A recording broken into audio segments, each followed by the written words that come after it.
कैसे हो सब लोग। आज अपन स्टार्ट करने वाले ईबीसीएल का बहुत इंपॉर्टेंट टॉपिक है जिसका नाम है द बेनामी ट्रांजैक्शन प्रोहिबिशन एक्ट 1988। अब बच्चों के बहुत सारे डाउट है सर एग्जाम में कैसे एग्जाम्शन लाया जाए।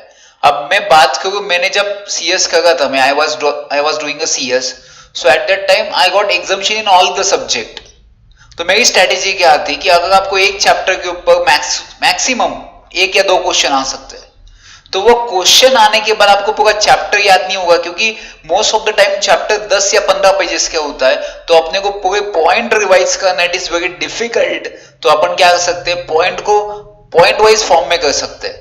मतलब एक चैप्टर को अगर मैं देखा जाए तो कम से कम एक 15 या 20 पॉइंट्स में मैं कन्वर्ट कर सकता हूं। तो इससे एग्जाम में एटलीस्ट मुझे 12 to 15 पॉइंट याद हो गया out of 20। So at least I can write everything to the question, है ना। तो अब अपन स्टार्ट करते हैं और ये स्ट्रेटेजी आप फॉलो कर सकते हैं, definitely you will get the exemption. तो बेनामी ट्रांजैक्शन एक्ट। अब बेनामी मतलब क्या होता है, जैसे ब्लैक मनी मेरे पास, अब ब्लैक मनी तो अपन जैसे कैश में अपन क्या कर सकते, ज्यादा छुपा नहीं सकते, क्योंकि घर पे अगर रेड भी गिर जाएगी तो इमीडिएटली पकड़ा जाते हैं अपन। तो ऑप्शन क्या है सर इस ब्लैक मनी को, तो लोग क्या करते हैं, प्रॉपर्टी परचेस करते हैं, बट खुद के नाम पे नहीं, किसी और के नाम पे।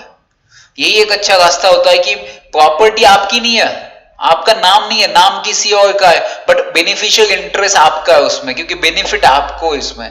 तो जिसके नाम पे आप प्रॉपर्टी लेते हो उसे बेनामीदार कहते हैं, एंड जिसके लिए प्रॉपर्टी आप देते हो उसके नाम पे हो तो उसे बेनिफिशियल ओनर कहते हैं। ये 2 लोग सबसे इंपॉर्टेंट होते हैं इसमें। अब देखा जाए तो जैसे no amount shall be payable acquisition of property. अब जिस बंदे को मैं प्रॉपर्टी देने वाला हूं वो बंदे को तो कोई कंसिडरेशन देने की जरूरत नहीं है, बिकॉज कंसिडरेशन तो मैं पे कर रहा हूं, क्योंकि बेनिफिशियल इंटरेस्ट किसको है, मुझे है। तो उसे no amount shall be payable to acquisition of property. ये सबसे पहले इंपॉर्टेंट चीज होनी चाहिए उसमें। सेकंड बोलता है अगर आपकी वाइफ है, अगर आपकी डॉटर अनमैरिड, अगर आपने उसको property they the sir for their benefit, अगर वो ट्रांजैक्शन अगर ट्रेसेबल है, वो कैश अगर ट्रेसेबल है, ट्रेसेबल मतलब कि आप शो कर सकते हो कि ये अमाउंट मैंने यहां से कमाई, ये पैसा मैंने यहां से कमाया, अगर आप शो कर सकते हो तो अगर ये ट्रेसेबल है तो it is not a benami transaction. जैसे कि डिपॉजिटरी होती है या कोई ट्रस्ट होता है, आपके बिहाफ पे प्रॉपर्टी होल्ड करता है, कोई मंदिर है, मस्जिद है जो प्रॉपर्टी होल्ड करते हैं आपके बिहाफ पे, तो उससे अपन बेनामी ट्रांजैक्शन नहीं कहते, क्योंकि ये पब्लिक इंटरेस्ट के लिए होता है। मैं बात कहूं ये नहीं, इसमें कुछ अमेंडमेंट आया अभी 2016 में, इसमें अभी पनिशमेंट लाई। पहले कैसा था कि इसमें एपेलेट ट्रिब्यूनल नहीं था, कोई स्पेसिफिक प्रोविजन नहीं थी कि प्रॉपर्टी कॉन्फिस्केट करने के बाद किसके पास होती है, गवर्नमेंट के पास होती है, सेंट्रल गवर्नमेंट के पास। तो उसके बाद क्या प्रोसेस करना पड़ता है, उसमें डिटेल प्रोविजन नहीं थी। तो 2016 में उसमें थोड़ा सा उसमें बदला गया, अमेंडमेंट आई 2016 में, जिसमें अगर ऐसा देखा जाता है कि कोई भी अगर व्यक्ति अगर उसमें फाउंड किया जाता है कि उसने गलत किया है, तो उसको 1 साल से लेकर 7 साल तक सजा सुनाई जाती है, और प्लस उसकी जो प्रॉपर्टी उसने एक्वायर किया उसका 25% फेयर मार्केट वैल्यू का उसको जुर्माना देना पड़ता है, पेनल्टीज देनी पड़ती है। यह पहले भी था। अब हु एंटर्स, कोई भी एंटर्स करता है ट्रांजैक्शन में, कोई एंटर्स का उसके साथ ट्रांजैक्शन में, उसको पता ये चीजें गलत है, तो उसको इम्पोजमेंट मिलेगी 3 साल तक, और फाइन भी हो सकता है। तो ध्यान रखना, जो एंटर करना उसके लिए भी गलत है, और जो कर रहा है तो उसके लिए भी पेनल्टी है। अब बेनामी ट्रांजैक्शन, बेनामी ट्रांजैक्शन जैसे मैंने बोला आपको कि प्रॉपर्टी ट्रांसफर करना किसी और को विदाउट कंसिडरेशन और consideration, and such consideration is not traceable. उसको अपन कहीं ट्रेस नहीं कर सकते कि ये कंसिडरेशन कहां से आया है, तो उसे अपन बेनामी ट्रांजैक्शन कहते हैं। फ्यूचर बेनिफिट के लिए भी आप रख सकते हो, बहुत सारे लोग फ्यूचर बेनिफिट के लिए लैंड्स प्रॉपर्टीज लेके रखते हैं। कंसिडरेशन इज नॉट ट्रेसेबल, मैंने बोला कंसिडरेशन ट्रेसेबल होने की जरूरत नहीं है। नेक्स्ट एक्सेप्शन, अब जैसे कोई एचयूएफ फैमिली है, हिंदू अनडिवाइडेड फैमिली, वहां पे जो कर्ता होता है वो कर्ता होल्ड करता है property on behalf of family members, so we can not say that it is a benami transaction, because वो होल्ड करता है फैमिली के लिए। नेक्स्ट होता है फिड्यूशियरी पोजीशन। फिड्यूशियरी पोजीशन मतलब जैसे ट्रस्टी होता है, डिपॉजिटरी पार्टिसिपेंट होता है, जो शेयर्स होल्ड करता है आपके बिहाफ पे, तो उसे भी अपन बेनामी ट्रांजैक्शन नहीं कह सकते। जैसे आपका स्पाउस है और चाइल्ड है, जिसके लिए आपने प्रॉपर्टी परचेस की है, but such transaction is traceable, then अपन उसको बेनामी ट्रांजैक्शन नहीं कहेंगे ब्रदर सिस्टर हो। वैसे ही 53 of transfer of property act, जिसमें रजिस्ट्रेशन हो चुका है, स्टैंप ड्यूटी पे कर चुके हैं, सिर्फ पोजीशन आना बाकी है आपके पास, तो अपन इसको बेनामी ट्रांजैक्शन नहीं कहेंगे। एग्जाम में अगर केस लगा गई कि बेनामी ट्रांजैक्शन, क्या कॉन्ट्रैक्ट में ऐसा हुआ है कि पैसे तो आपने दे दिए, रजिस्ट्रेशन तो आपने कर दिया, स्टैंप ड्यूटी तो आपने पे कर दी, बट पोजीशन आना बाकी है, क्या अपन इसे बेनामी ट्रांजैक्शन कह सकते हैं क्या सर? नहीं, केस लॉ में आए तो नो बोलना और मुझे एक्सप्लेन करना कि सर बेनामी ट्रांजैक्शन के लिए प्रॉपर्टी ट्रांसफर करनी पड़ती है किसी और के लिए, और जिसके पास ट्रांसफर की जाती है वो बेनामीदार होता है, जिसके लिए प्रॉपर्टी ट्रांसफर की जाती है वो बेनिफिशियल ओनर होता है। वहां पे विदाउट कंसिडरेशन होता है, वहां पे कंसिडरेशन ट्रेसेबल नहीं होता। यहाँ पे तो आप रजिस्ट्रेशन भी कर रहे हो, स्टैंप ड्यूटी भी पे कर रहे हो, so it is a traceable amount, हाँ या ना? चलो, बेनामीदार बुरा कौन होता है? बेनिफिशियल ओनर बुरा।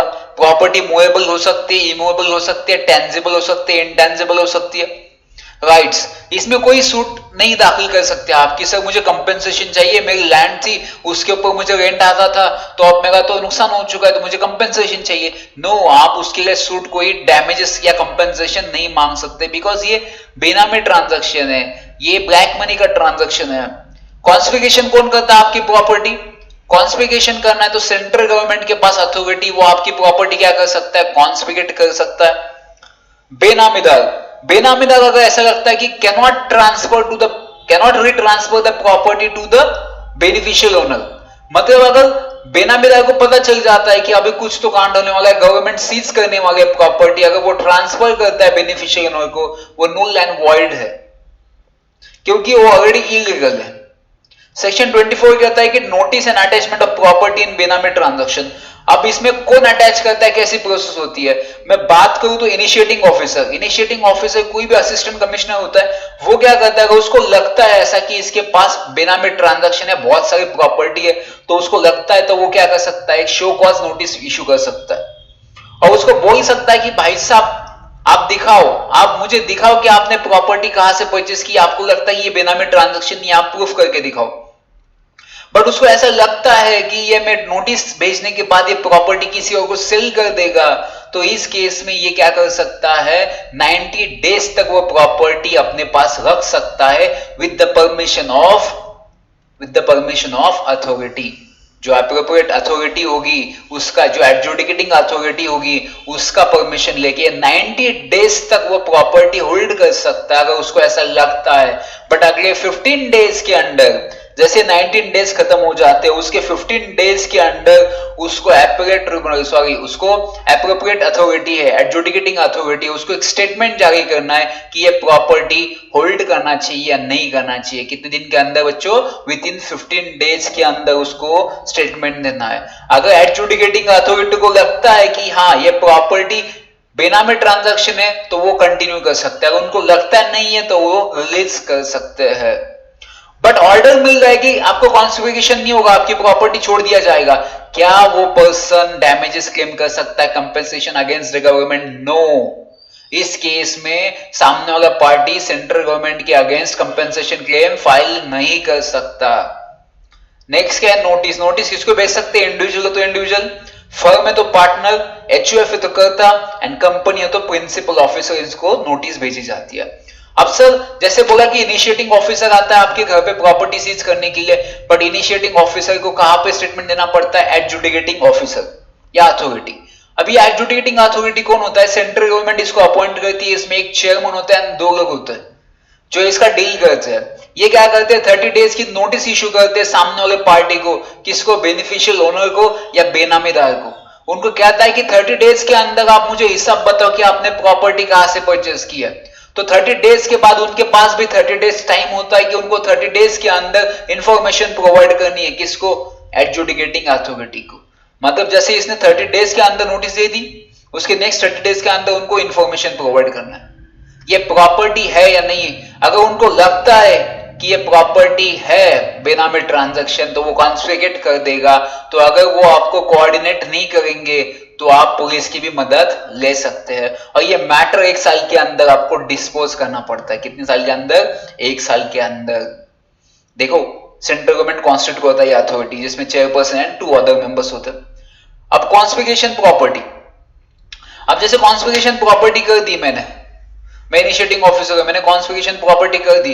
अब आपके पास राइट है कि आप कहां जा सकते हो, आप एपेलेट ट्रिब्यूनल के पास जा सकते हो, जहां पे बेनिफिशियल ओनर किसके पास जाएगा, एपेलेट ट्रिब्यूनल के पास अपील कर सकता है। अगर एपेलेट ट्रिब्यूनल ने नहीं माना तो हाई कोर्ट के पास भी विद इन 45 डेज में जा सकता है, उसके पास वो ऑप्शन है।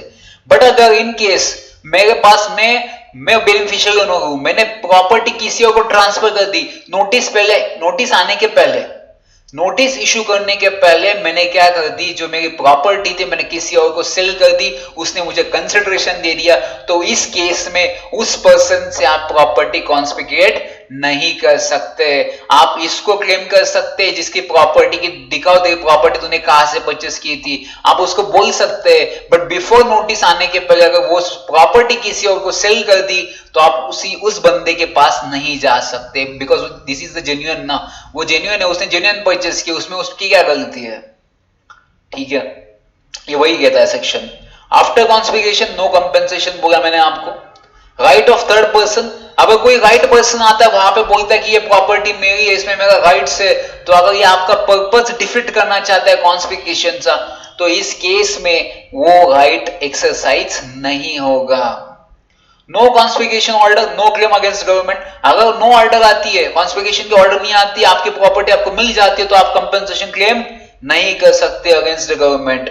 और मैनेजमेंट कौन करता है इस प्रॉपर्टी का, तो सेंट्रल गवर्नमेंट अपॉइंट करती है उस ऑफिसर को, उसको नॉर्मल इनकम टैक्स ऑफिसर होता है, वो आपके प्रॉपर्टी को क्या करता है, मैनेज करता है।